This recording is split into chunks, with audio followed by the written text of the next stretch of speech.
Olá, turma de Pedagogia, quinto termo, vamos para mais uma aula de ciências, então? Nós estamos aí trabalhando o eixo Vida nos Ambientes, nós já falamos do Vida nos Ambientes aqui, né? Também vimos o ser humano, o eixo Ser Humano e Saúde, e hoje nós vamos ver o eixo estruturante Materiais e Transformações do primeiro, segundo e terceiro ano. Lembrando do introduzir, aprofundar e consolidar, tá bom? Então, você precisa introduzir, aprofundar e então consolidar o assunto. Retomada essa ideia, preciso também retomar a questão de que a gente olha para esses objetivos e precisamos ver habilidade e conteúdo. Então, vamos ver alguns deste eixo aqui. Identificar de que são feitos os diversos objetos que fazem parte do universo das crianças. Então, eles vão identificar. Então, terão que desenvolver a habilidade de identificar. Identificar o quê? Do que são feitos os materiais, né? De que material é usado os objetos que fazem parte do universo da criança. Então, olha lá, a bola, que é de borracha, a roupa, que é tecido, é pano, do que é esse pano, algum brinquedo que é de madeira, o prato que é de vidro.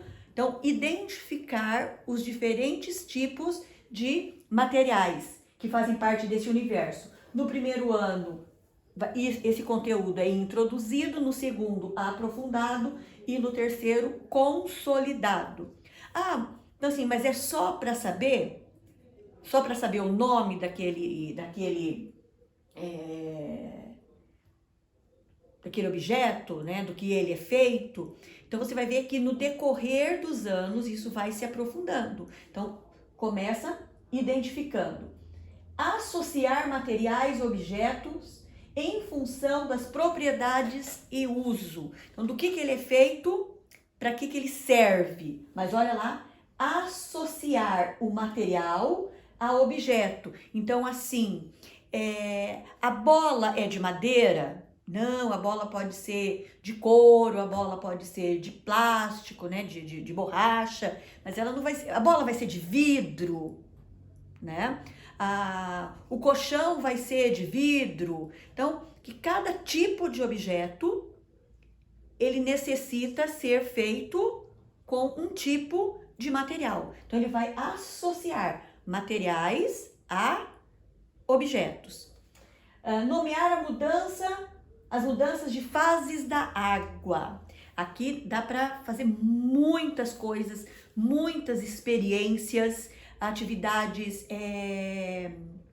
bem práticas também para trabalhar as fases da água, né? O sólido, líquido e gasoso. Tem algumas coisas assim bem interessantes. Se você colocar a água num saquinho plástico, né? Um saquinho transparente e colocar na janela onde bata sol, as crianças vão poder observar que quando você coloca, a água está só embaixo, mas que com o passar do tempo, por conta do calor, depois elas podem observar as gotículas na parte de cima desse saco plástico. E aí você pode introduzir essa questão da evaporização, né? E até mesmo fazer um link para o ciclo da chuva, né? Como que é todo esse ciclo da chuva, tá? Então, nomear as mudanças, mas também não é só isto daqui, né? A gente tem que fazer muito mais coisas. O que é preciso pontuar, é muito importante que vocês saibam, que esse tipo de material que tem estes objetivos, tanto nesse material, que também é do governo federal, como a BNCC e qualquer outro material didático, seja de escola pública, seja de escola particular, os objetivos, assim, é o mínimo, tá? É o mínimo que você vai dar. Eles precisam garantir o mínimo. Agora, você, professor, tem que acreditar que o seu aluno é capaz de saber muito mais.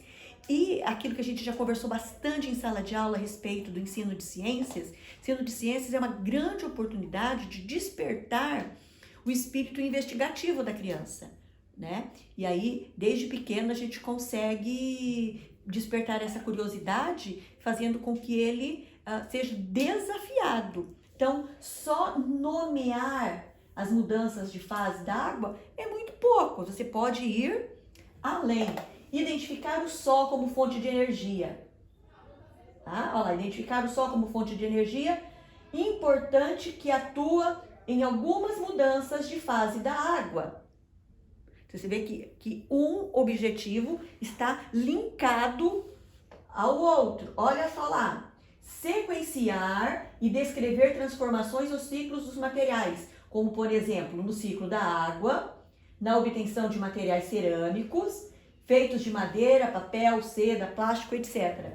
Então, olha só, se a gente subir um pouquinho, desde que começa a falar de materiais aqui, ó, identificar, associar, nomear, vem aqui identificar novamente, e nesse que é mais longo, você vê que tem aqui não só,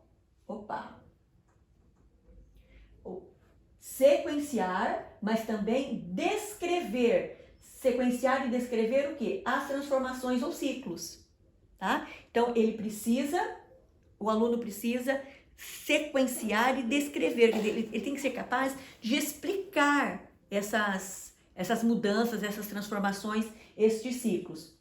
Aí ele sai um pouquinho, apesar de ter dito da água ali, mas agora ele vem falando bastante nesses dois próximos objetivos a respeito da água. Reconhecer a importância da água no meio ambiente e da água potável ou tratada para a saúde, tá? Então, reconhecer, depois identificar o ar como mistura de gases. Aqui a gente tem bastante coisa sobre o ar também, ó. Identificar o ar como mistura, como responsável por fazer as coisas se moverem.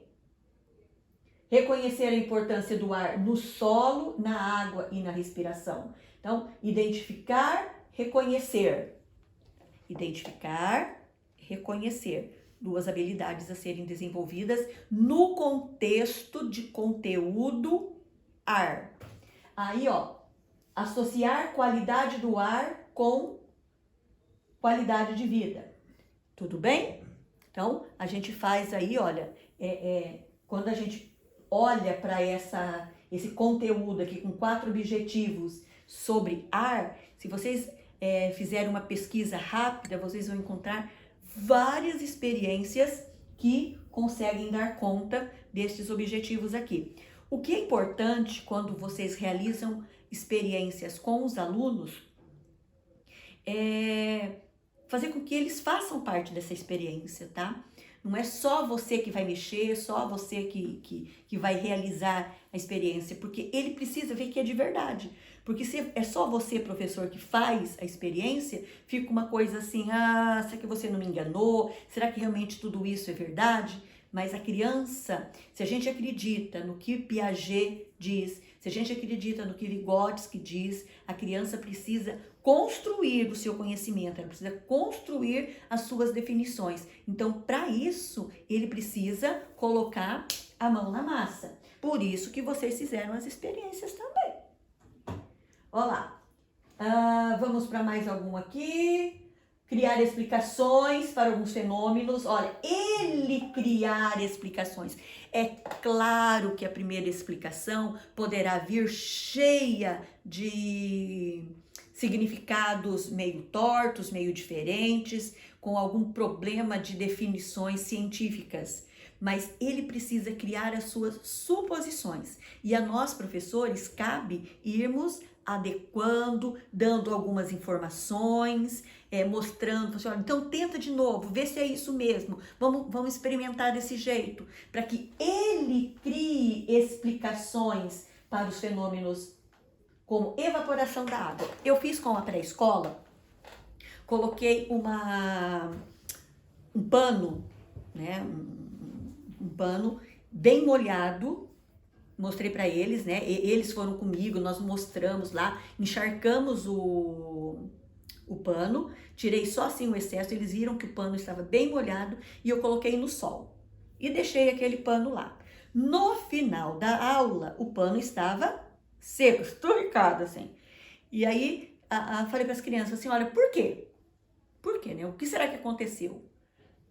E aí foram levantando-se várias hipóteses, várias suposições do que tinha acontecido. Então, a partir de uma experiência de observação dessa, você consegue fazer com que a criança defina conceitos científicos.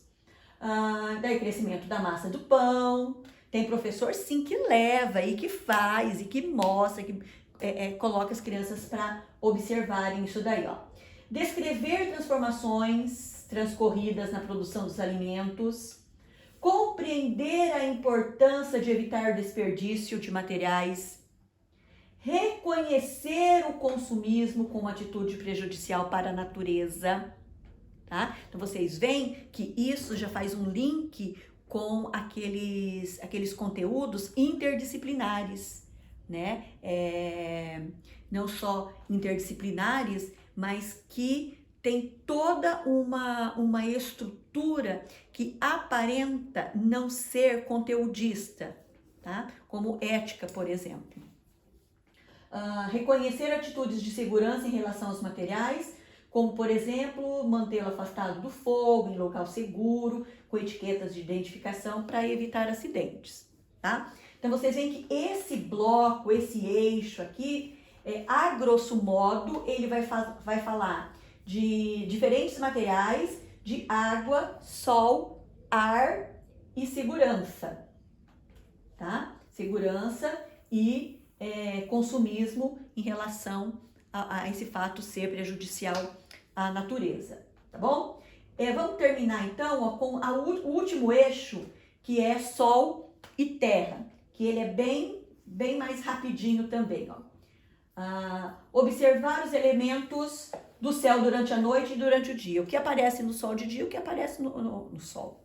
O que aparece no céu. O que aparece no céu de dia, o que aparece no céu à noite. Então, atividades de observação. Pede para as crianças anotarem. Quando vocês acordarem, façam um desenho do que vocês estão vendo. Quando vocês forem dormir à noite, também desenhem o que vocês estão observando. Reconhecer sol como fonte de luz natural. Reconhecer, identificar sombra como ausência de luz. Aqui cabe muitas experiências também bem interessantes. Tem até como falar do relógio, né? Aquele relógio de sol, que é uma curiosidade bem interessante e que casa e exemplifica a questão da sombra. Relacionar a formação da sombra como posição de uma fonte de luz. Olha lá, a existência de sombra com a existência de um objeto. Se não tiver um objeto, ele não vai ter sombra. Então, questão aqui, olha, de luz e sombra, rotação da Terra, dias e noites, presença de eventos repetidos na natureza, dia, noite, dia, noite, dia, noite, tá? Constatar a presença, relacionar o dia e noite com os hábitos de vida. O que eu faço de dia, o que eu faço de noite, tá? Então, nesse eixo aqui a gente tem o quê? Vamos lá, ó. Sol, sombra, rotação e hábitos de dia e hábitos da noite. Lembrando que você introduz, aprofunda e consolida, tá bom? E assim nós encerramos esta apostila, tá bom? Até a próxima.